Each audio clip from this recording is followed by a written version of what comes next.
Salut à tous, épisode 13 avec les San Antonio Spurs, cette équipe que j'ai... on est déjà quand même, mine de rien, dans la saison 2021-2022, hein, donc que j'ai un peu façonné en essayant, outre le fait d'accueillir Giannis Antetokounmpo, bien évidemment, qui est, on le sait, un mutant de la NBA, mais façonner cette équipe autour d'une base de gens qui sont tout à fait dans l'esprit de ce que les Spurs pourraient vouloir comme fondement, je dirais, de leur équipe au niveau du renouvellement, parce qu'il faut bien à un moment donné renouveler les cadres, renouveler les gens aussi qui sont partis, qu'on n'a pas remplacés, un Danny Green, un Kawhi Leonard, jamais remplacé par DeMar DeRozan, même si on a réussi à prendre un titre la deuxième année du jeu, hein, on a réussi à prendre le titre, et puis l'année suivante, on s'était fait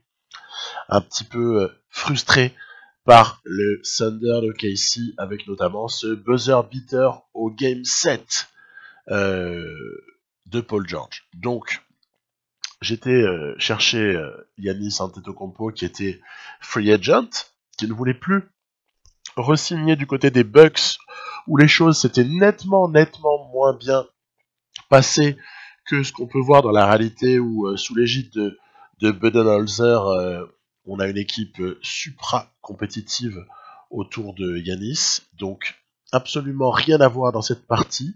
Les Bucks bien décevants, bien en bas du classement, surtout maintenant depuis qu'ils ont perdu Giannis puisqu'il est venu chez nous.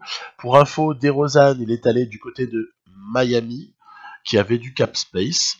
Ouais, c'est normal, à l'été 2021, Miami, ils vont avoir de l'espace pour pouvoir recruter du gros free agent. Donc, pas étonnant de voir Miami profiter de l'aubaine, même si c'était un DeRozan un peu vieillissant, mais bon, chez nous, il avait été bon. De toute façon, faut pas lui demander ce qu'il ne sait pas faire. DeRozan, on va pas lui demander de shooter à 3 points. DeRozan, on va l'exploiter, vous avez vu comment. De toute façon, je l'ai fait pendant, je ne sais pas, pendant 11 épisodes. J'ai exploité DeRozan au mieux de ce que je pouvais, évidemment, modestement. Ensuite, évidemment, cette équipe, on avait drafté Samanic, qui était un Européen, donc, qui est un vrai joueur, hein. Il est inscrit à la draft 2019, hein, donc c'est pas du tout cheaté, c'est pas une création. Samanic, il avait simplement été drafté par nous, mais en se disant qu'il y avait encore une année à passer en Europe. Voilà, c'était ça le deal.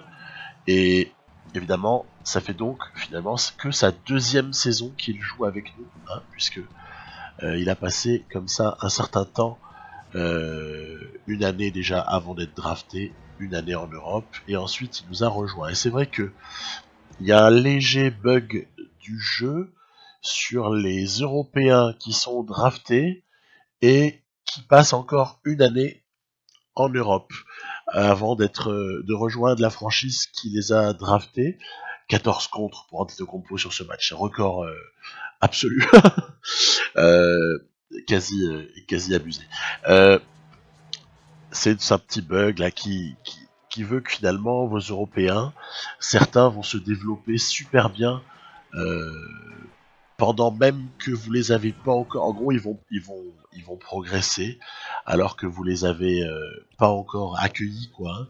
Donc, voilà, ça fait partie. C'est comme ça que Samanic, entre le moment où on l'a drafté, où il était à 70 ou 71, et le moment où il nous a rejoint, il est passé à 77 ou 78. Mais bon, à la limite, ça se conçoit qu'un joueur ait énormément progressé. Ça peut arriver. En tout cas, il n'est pas le seul dans le jeu. Et si on peut dire qu'il y a léger bug, c'est pas du tout le seul. Et l'IA, elle en profite bien. Elle en profite bien. On avait pu le voir notamment du côté du Thunder qui nous avait tapé en finale de conf l'année d'avant. Le Thunder qui avait comme ça 2-3 joueurs recrutés au salaire minimum et qui était passé en une année de 70 ou 71 à 80. Et notamment, je pense à Ben Moore. Il y a aussi un autre, j'ai oublié son nom. Mais bon, donc c'est quelque chose voilà, c'est une donnée du jeu quelque part. Il faut pas trop s'en choquer, sinon il vaut mieux aller jouer à autre chose. Et, et donc Samanic, vraiment une très grosse force pour nous dans cette équipe. Après, il y a le développement de Lonnie Walker et Dejounte Murray. Alors, il y a deux manières de penser les choses. Soit on se dit, ouais, Lonnie Walker, bof, il a rien montré. Bon, d'accord. Déjà, il n'a pas pu montrer grand-chose puisqu'il a été blessé les 2 tiers de l'année.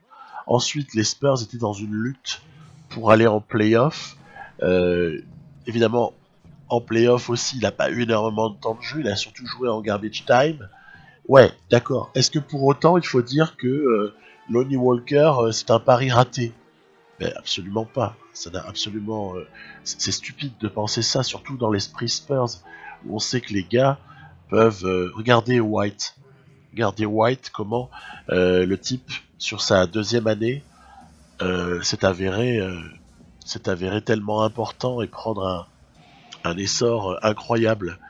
Eh ben, moi je pense très clairement que les Spurs savent ce qu'ils font quand ils recrutent comme ça un joueur, même quand ils le draftent très bas entre guillemets, alors qu'on voit que Yanis possède un petit shoot à 3 points. Attention, faut pas trop lui en demander, hein, mais ça peut rentrer à des moments. Les Spurs sont tout à fait capables de faire comme ça progresser quelqu'un. Donc moi, voir Walker qui en 3 années et demie a bien progressé pour arriver à être un des pions essentiels de cette équipe. Il est à 82. Il n'est pas non plus à 98. Hein. Je trouve ça pas choquant du tout. Et de la même manière, le fait que des gens de Murray prennent aussi comme ça beaucoup d'importance, même si pour le scoring, il va falloir attendre. Hein. De toute façon, c'est pas son registre. Les gens de Murray, c'est quelqu'un qui a du playmaking. Il a surtout une qualité de défense qui lui a valu d'être en All-NBA Defensive Team l'année passée, hein, dans la réalité. Voilà, c'est un joueur qui peut jouer sur les postes 1 et 2, qui est, on sait, hein, qui a manqué aux Spurs cette année. Ça n'aurait pas été la même équipe sans, avec des gens de Murray, pardon. Donc, c'est tout à fait cohérent de penser que, comme ça, dans quelques années, un Murray, un Walker puisse être déterminant pour les Spurs. Moi, je trouve que ce serait tout à fait logique, de la même manière que, regardez, Popovich, il a voulu Pöltl dans le trade. Il était très content d'avoir Pöltl dans le trade de Kawhi. Eh ben, écoutez, bien lui en a pris, parce qu'on sait très bien qu'il est capable de faire de Pöltl un joueur qui sera tout à fait utile dans son collectif, et voire même quelqu'un qu'on va commencer à regarder en se disant ah ouais, quand même, ah ouais, le mec est bon. Et voilà. Donc voilà, je trouve que tout ça est intéressant en fait, de voir des Spurs qui sont capables de fonctionner un peu à contre-courant de la NBA. Moi, je trouve ça rafraîchissant, rassurant, agréable de voir. Je suis pas supporter des, des Spurs plus que d'autres franchises en fait. Oui, les Spurs vont faire partie nécessairement de mes 5 ou 8 équipes préférées, celles dont j'ai plus envie de regarder les matchs par moment. Mais quoique les matchs soient pas toujours passionnants non plus. Hein. Là, on a battu les Lakers, qui sont nos principaux rivaux à l'ouest pour ce qui est des premières places. Et j'ambitionne très quand même légitimement, j'ambitionne d'être premier à l'ouest cette année, parce que l'année d'avant on avait été 2e et on a vu que ça s'était joué sur un coup de dé face à OKC, alors premier. Et je me dis que, allez, comme signe du destin, il faut qu'on termine premier. C'est aussi pour ça que j'ai joué une vingtaine de matchs, et puis désormais j'arrête plus ou moins de jouer, et on va terminer la régulière. On va terminer la régulière, et donc en se disant que, évidemment, qu'on possède un énorme joueur en la personne d'Antetokounmpo. On a un joueur majeur de la ligue, même s'il est un peu moins majeur là dans cette partie qu'il ne peut l'être si vous démarrez une partie maintenant, puisque si on démarre là dans un commencer aujourd'hui une partie, vous allez avoir Antetokounmpo qui est à 96 d'overall, Alors que si moi quand j'ai démarré, la partie là, il était à 92 ou quelque chose comme ça, et actuellement il est à 93 et on sait qu'il ne montera probablement plus. Euh, Parce que bah voilà, c'est comme ça. C'est pas bien dommageable parce que de toute façon il reste le joueur globalement ça reste Antetokounmpo et et on a moyen de se faire plaisir avec, notamment alors que là ouais je rate pas une fin de match contre les Lakers, c'est très important parce que là encore il y a l'avantage du terrain qui est en jeu. Hein. Euh, Notamment bah, à la passe. Moi je sais que je l'utilise beaucoup en défense, c'est vraiment un des piliers de ma défense. Je dirais il y a quand même une très très bonne défense là. Hein. Euh, je n'hésite pas à le faire pénétrer, parfois jouer sur pick and roll en étant bien attentif sur ce qu'il pourrait y avoir d'ouvert autour. Donc là on est plus dans l'esprit du Antetokounmpo réel quand je dis ça. C'est le Antetokounmpo qui fixe la défense, qui fait du drive and dish, qui va comme ça aller trouver ses shooters extérieurs. Mais ça vous aura pas échappé que mon équipe elle est pas tellement construite quand même dans cet esprit-là. Donc je le fais un peu à des moments. J'ai Forbes, j'ai Okobo, j'ai Walker, qui sont pas de mauvais qui sont de bons shooters à 3 points, en fait, hein, pour être franc. Simplement, Samanic est un peu moins fiable, Aldridge n'est pas un shooter, Poltel n'est pas un 5 qui peut stretch, Aaron Baines, on va pas le lui demander trop parce que c'est pas non il sait shooter à 3 points, mais voilà. Thaddeus Young, occasionnellement, mais ça n'est pas non plus son registre principal que de shooter à 3. Donc il y a le petit Jalen Jinx, le petit rookie là, qui est intéressant, mais pas encore développé. Plus c'est pareil, on peut pas lui demander de prendre 5 shoots à 3 points par match. Pareil pour Dejounte Murray, même s'il progresse, il a je crois à moins, hein, il est pas mauvais à 3 points là. Hein. On l'a fait progresser, mais en fait, il est vachement pénalisé Dejounte Murray par sa lenteur de geste. Son geste est assez lent et du coup, bah, forcément, même un shoot ouvert peut devenir un shoot contesté ou un peu contesté parce que si le défenseur se rapproche rapidement, vous savez, il y a le petit cercle rouge là qui peut apparaître sous le défenseur qui vient vers le shooter. Cercle rouge qui doit vouloir dire en quelque sorte, j'ai pas la traduction exacte, mais qui doit vouloir dire attention, shoot contesté. Voilà, hein, pour schématiser le truc. Donc Dejounte Murray, j'ai pas souvent l'occasion de le faire shooter à 3 points. Je préfère le faire pénétrer en fait, le faire jouer sur des petits systèmes où il va faire un cut vers le panier, notamment quand c'est un intérieur qui a la balle en fixation au poste bas. Donc c'est ça que je trouve qui est assez pratique avec lui, alors que Lonnie Walker il a toute la palette. Et Samanic c'est encore un registre différent. Il y a aussi la mi-distance.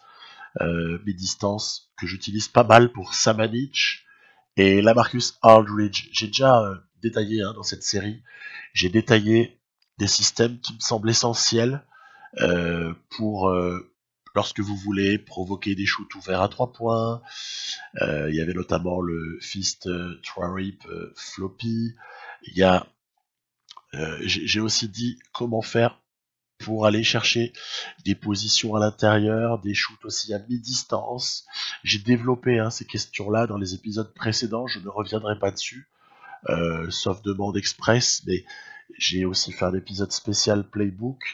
On a parlé des systèmes, c'était un peu un objectif. C'est aussi pour ça que je jouais avec les Spurs, parce qu'il y a une richesse de systèmes possibles et de systèmes applicables qui est quand même drôlement intéressante, très intéressante. Là, on voit qu'on est dans un bad trip. On est en train d'enchaîner les défaites. On avait enchaîné quatre défaites avant de se reprendre. Voilà, on avance. Vous voyez, petite blessure par-ci, réajustement par-là. Jakob Poeltl ne peut pas jouer. Du coup, je donne du poste 5 un peu plus à Aldridge. Aldridge, c'est un des derniers ovnis dans la NBA. Hein. Pourquoi un ovni? Parce que ça vous aura pas échappé que le poste 4 en NBA, alors qu'on voit qu'il est le seul, Aldridge, à pouvoir... il est même pas, je veux dire, dans la liste, il y a que Yanis qui est concerné par le All-Star Game. notre équipe, c'est pas très récompensé par rapport à notre bilan, mais bon, c'est comme ça, c'est pas grave. Aldridge, encore un des derniers postes 4 de la NBA. Remarquez, on a la main là sur un autre, hein, c'est Samanic. Samanic a pour le coup un vrai poste 4. Mais c'est très rare. C'est très rare parce que de plus en plus d'équipes vont mettre des postes 3. Il faut les faire jouer en 4. Et que au final, peu d'équipes choisissent de jouer avec 2 intérieurs. Il y a Utah qui le fait parfois sur des séquences Favors, Gobert. Il y a comme ça, on peut trouver des équipes. Est-ce que Millsap compte comme un deuxième intérieur? Pas réellement. Millsap, il est capable de s'écarter, même si c'est un intérieur. Il a cette polyvalence. Ce que je veux dire par là, c'est qu'en fait, c'est rare de nos jours qu'en NBA, ça joue avec un 4 et un 5 qui ne peuvent pas shooter à distance, voire même pas shooter à 3 points. Ça devient de plus en plus rare. Et en ce sens, là dans la partie, même si j'ai Samanic qui est capable de le faire, et donc Samanic de temps en temps va planter ses 3 points, il y a quand même un côté décalé avec ces Spurs, mais ça me plaît bien. Ça me plaît bien que ces Spurs-là soient décalés parce que dans la réalité, ils sont décalés aussi. Je le rappelais à quelqu'un récemment, euh, meilleur pourcentage de shoot à 3 points cette année en saison régulière, les Spurs. Alors vous allez me dire, bah oui, c'est grâce à Forbes, à Bellinelli, etc. Ok, bien sûr. Mais n'empêche, meilleur pourcentage à 3 points, et à côté de ça, le moins de 3 points pris euh, de la ligue, quoi. Hein. 30e équipe au niveau du nombre de shoots à 3 points tentés. Donc ça prouve bien qu'il y a une volonté. C'est pas simplement quelque chose qui arrive comme ça. Il y a une volonté du côté des Spurs de jouer avec les forces qui sont là. Et c'est quoi les forces principales des Spurs IRL? Ça va être un DeRozan, ça va être un LaMarcus Aldridge, ça va être un Rudy Gay. On a cité là, mine de rien, là, je vous ai cité 3 des peut-être des 10 meilleurs joueurs à mi-distance de la ligue. Donc équipe forcément décalée en ce sens, quoi. Hein. On se retrouve avec une équipe, voilà, qui fait les choses de façon différente. Et moi, je trouve ça assez rigolo dans cette ère du 3 points où il m'arrive très fréquemment, moi, d'en avoir marre quand je regarde un match NBA. J'en ai marre de voir autant de 3 points qui sont jetés comme ça. Euh, quand vous voyez, j'ai rien contre les Bucks, hein, mais quand vous voyez l'arrosage à 3 points par moment, mais c'est insupportable, quoi. C'est insupportable. Est-ce que c'est une jolie manière de jouer au basket? Non, c'est une manière lucrative de jouer, mais c'est pas une jolie façon de jouer. Bon, c'est vrai, donc un petit côté un peu sentimental, je dirais. J'aime bien l'idée qu'on puisse jouer autrement. Et c'est vrai que c'est aussi ça qui fait que j'ai un max de plaisir à jouer. Regardez ça, c'est un système pour un shoot à mi-distance. Voilà, pour Samanic. En tête comme ça de raquette. J'aime bien l'idée d'essayer de proposer autre chose que du 3 points exclusivement. Regardez, ça ne veut pas dire qu'on va pas proposer à Forbes d'utiliser son adresse à 3 points, bien évidemment.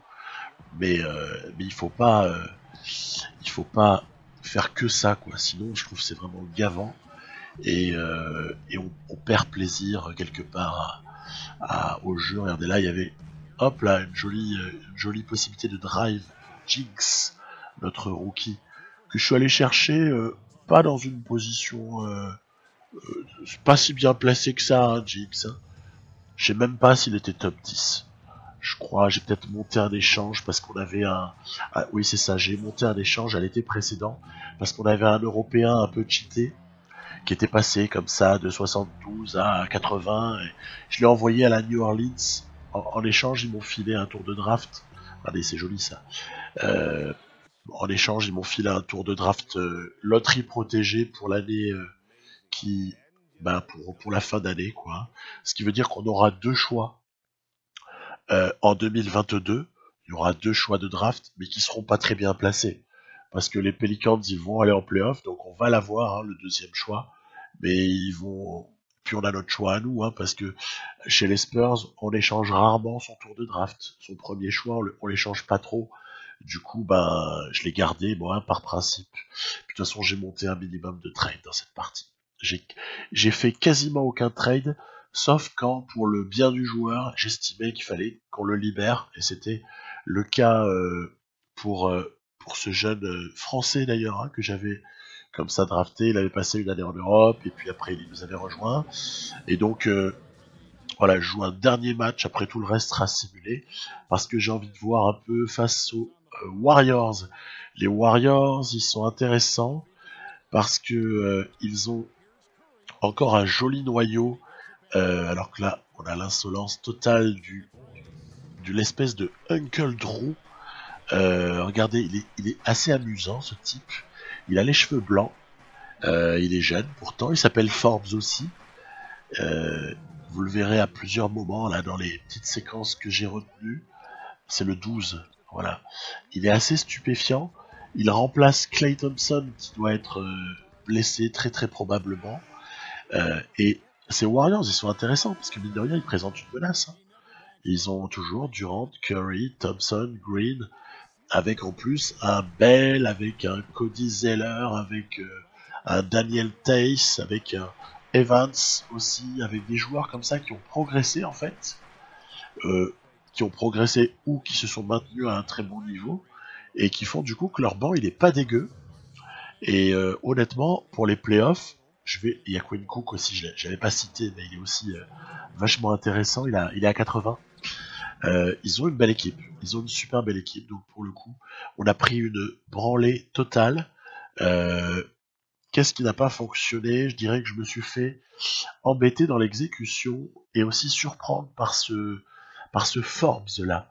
Ce Forbes m'a bien surpris, j'avoue. Et je m'attendais pas à une telle opposition.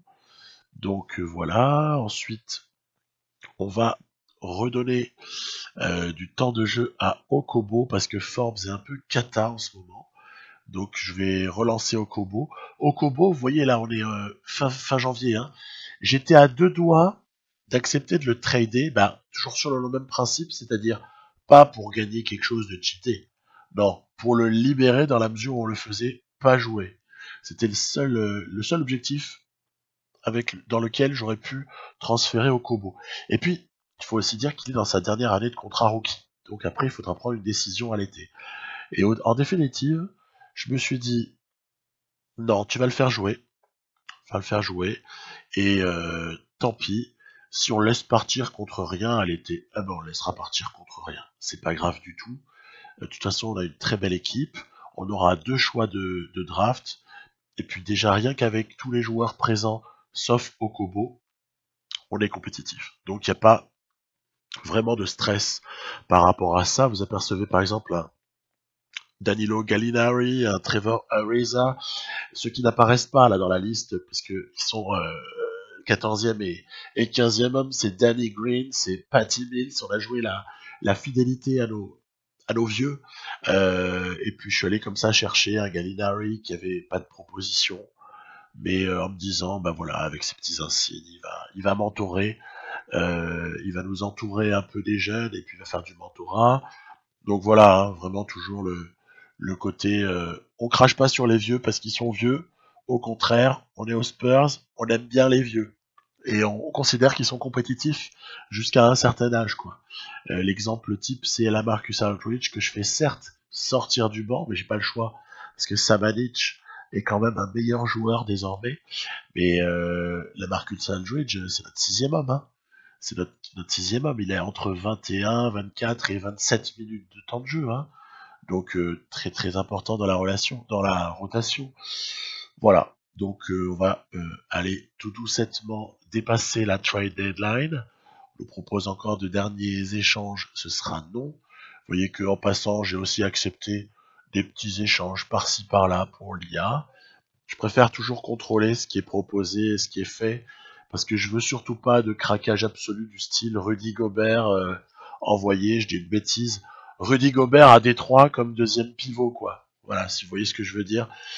Pas de conneries de ce style-là, avec Drummond et Gobert dans la même équipe, ou toute chose qui ressemblerait à ce type de truc. Donc c'est uniquement pour ça que je garde le contrôle sur les trades IA-IA. Sinon, priori, tout ce qui paraît équilibré ou correct, on y va, hein, on valide. Ok, toujours un petit rendez-vous avec les Lakers qu'on tape sur la fin. Ça, c'est une bonne affaire au classement. Parce qu'on prend 6 matchs d'avance sur eux. Ils sont toujours à la lutte pour la première place de l'Ouest. Donc c'est vraiment l'adversaire à surveiller, hein, les Lakers. Voilà, on va passer maintenant la date limite de prolongation des contrats. Il n'y a personne qui est éligible à une prolongation. Donc ça ne sert à rien de s'attarder là-dessus. On a des options joueurs qui traînent. On a Walker qui devra se voir proposer un contrat puisqu'il va arriver à la fin de ses 4 années de contrat rookie. Et puis il y a petit coup dur, c'est la blessure pour assez longtemps de Okobo. Okobo, sa fin de saison, elle est un poil compromise parce que il y a une blessure assez sérieuse le concernant. Donc bon, il va falloir s'en accommoder, c'est pas grave. Faut juste espérer que Dejounte Murray nous pète pas entre les doigts. Voilà, c'est la seule chose. Mais s'il nous pète pas entre les doigts, ça se passera bien. On donnera les minutes à Forbes, à Jinx. Et puis, si vraiment il y avait un gros coup dur, on redonnerait un peu de temps de jeu à des vétérans du style Green, du style Mills en dernier recours. Hein. Voilà, s'il fallait vraiment, on irait vers ces solutions-là. Petite série de défaites. Là pour nos Spurs. On est à 5 défaites d'affilée, ce qui est quand même assez notoire dans cette saison où le bilan est plutôt bon. Ça fait beaucoup de défaites d'affilée, je trouve. Donc il y a dû avoir un petit moment donné quelque chose. Tiens, on va encore en perdre un du côté du Miami Heat. Allez, approche de la fin mars. On va pouvoir bientôt entrevoir les playoffs. Je vous rappelle que j'ai aussi joué pas mal de matchs d'entrée parce que je voulais, on va dire, mettre Antetokounmpo sur les bons rails au niveau statistique. Pour qu'il soit candidat MVP. Le fait qu'on ait un très bon bilan pourrait l'aider. Ça pourrait bien l'aider. Donc voilà, c'est un peu quelque chose que j'ai hâte de voir. C'est est-ce que Giannis peut être MVP? Je vais me dire ouais, mais il l'est souvent dans les parties. T'as pas besoin. Je suis pas d'accord. Suivant la manière dont vous avez une répartition des shoots dans votre équipe, Antetokounmpo peut être 3 fois sur 4 MVP quand vous le contrôlez pas. Et puis finalement, quand il est dans votre équipe, s'il y a un trop grand partage ou s'il n'y a pas des stats, je dirais, qui favorisent, ou si vous avez un bilan qui est le deuxième seulement de l'Ouest ou quelque chose comme ça, Antetokounmpo, ça va passer et il va peut-être pas forcément être MVP. Donc j'avais vraiment envie d'avoir ça, parce que j'ai pas souvent un MVP dans mon équipe. Et on s'en rapproche, puisque regardez, le bilan est super intéressant. Je pense qu'on est en passe d'avoir le meilleur bilan de l'Ouest. Et il faudra regarder en face qu'est-ce qu'il y a comme bilan du côté de l'Est. Je sais que les Celtics sont une équipe qui est limite cheatée. Hein, on pourrait, si nous on avait cette équipe-là, on pourrait se dire ouais, ton équipe elle est cheatée. Ils ont une équipe mythique quoi, avec Zion Williamson en 6e homme. Alors qu'on voit que Giannis est quand même bien parti. Il est bien parti pour être MVP. Allez, il reste un match. Alors évidemment on va le perdre. Mais Giannis est MVP. Ouf, ouf. Très bonne saison pour nous donc. Au-delà des 60 victoires, Giannis MVP, DP of the Year, vous avez vu Zion, 6e homme, et Luka Samanic qui est MIP, génial, avec Greg Popovich, coach de l'année. Bon, franchement, c'est une super saison, avec aussi un Samanic en 2e All-NBA Team, avec Dejounte Murray en première All-Defensive. Ça fait plaisir. De bien jolies équipes. Et même un Jalen Jinx en 2e All-Rookie Team. Ah, c'est quand même drôlement sympa. Et à présent, quelques bilans. Quelques bilans déjà pour s'apercevoir que Boston a terminé premier, Philadelphie, les forces à l'Est sont, hormis Chicago, et peut-être aussi Charlotte, Cleveland, sont des équipes qu'on imaginait se développer, même si Chicago, c'est pas vraiment surprenant parce qu'ils ont un noyau de jeunes qui a eu le temps de progresser d'ici à 2022 là. Et à l'ouest, les Lakers, San Antonio sont des places fortes, Denver et ouais, globalement une équipe proche de celle qu'on a pu connaître. Et Golden State, ok, ici je vais vous montrer deux trois petites choses. Donc allons-y. Déjà, qu'est-ce qu'on va avoir comme cap space à l'été qui suivra? 30 millions. Mais en fait, 30 millions, ça ne compte pas le fait qu'il va falloir prolonger Lonnie Walker, activer l'option de Samanic. Je pense que je renégocierai à la baisse pour Aldridge. Après, il faudra voir ce qu'on fait avec Trae Young, avec Aaron Baines, qui sont vieux, mais encore de grande valeur. Il faudra voir également ce qui est fait par rapport à Eli Okobo. Et par contre, pour ce qui est des amis Gallinari, Ariza, Mills, Green, bon, ce sera soit du salaire minimum, soit on dira bye bye, peut-être qu'ils prendront même leur retraite, certains d'entre eux, on s'en sait rien. Puis il y a ce petit Teletovic qui passe encore une année en Europe, là, qui est à 71, 72 avec le moral, sur lequel on a une option, et ça va être décalé automatiquement, hein. Le salaire va être décalé, il va pas être à 1,74 l'année qui suit, il va être à 966 000, parce qu'il a passé une année en Europe et qu'il n'a pas encore consommé son contrat rookie première année. C'était un deuxième tour, hein, c'est pour ça qu'il n'y a que 2 années. Ensuite, au niveau de l'évaluation offensive, donc en gros les points marqués pour 100 possessions, on est à 3e place, 114,6, ce qui est très honnête, donc une très bonne attaque. Au niveau de la défense, on est la 2e meilleure attaque derrière les Lakers, donc là encore très très satisfaisant, 3 et 2, c'est pas mal. Ensuite, une stat que j'aime bien regarder, c'est le pourcentage de rebonds offensifs. On est premier, ça veut dire qu'on prend 29,8% des rebonds offensifs disponibles, donc ça c'est quand même une stat que j'ai rarement dans mes parties. Je pense que Samanic et Poltel, ainsi que Aaron Baines, ils sont pour beaucoup de gros rebondeurs en la circonstance, ceux-là. Ensuite, du côté des rebonds défensifs, on n'est que 8e à sécuriser le rebond défensif. Bon, d'accord, c'est pas grave, 8e, ça reste quand même dans le premier tiers.